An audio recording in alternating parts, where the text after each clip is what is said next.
познакомилась с таким великим целителем, с таким великим врачом, как Музыхором Тахири. Мне очень понравилось, как доктор Тахири ведет приемы, какие у него интересные, несложные методики, которые может человек любой выполнять для того, чтобы сохранить и восстановить свое здоровье. Вот. Мы, конечно, тоже работаем с травами постоянно, да, то есть мы всегда используем фитотерапию в комплексном лечении острых хронических заболеваний, с профилактической целью используем травы. Но вот приезд Музыхора Тахири, он привнес такую свежую такую нотку в том, что он больше внимания обращает на то, что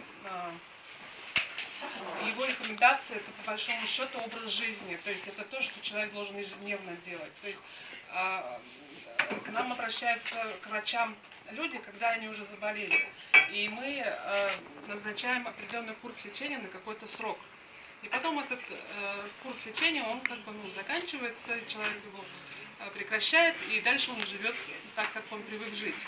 И таким образом получается, что у него образ жизни не меняется, те условия, в которых он живет, остаются прежними, да, ничего не меняется, и снова эта болезнь у него может в любое время повториться.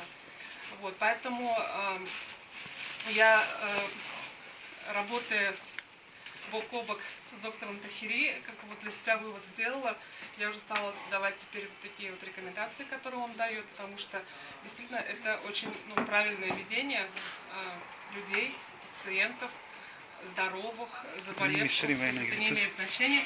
То есть это то, что нужно каждому человеку, это должен делать каждый человек для того, чтобы действительно продлить свою жизнь, иметь здоровое долголетие и как можно больше успеть за свою жизнь сделать.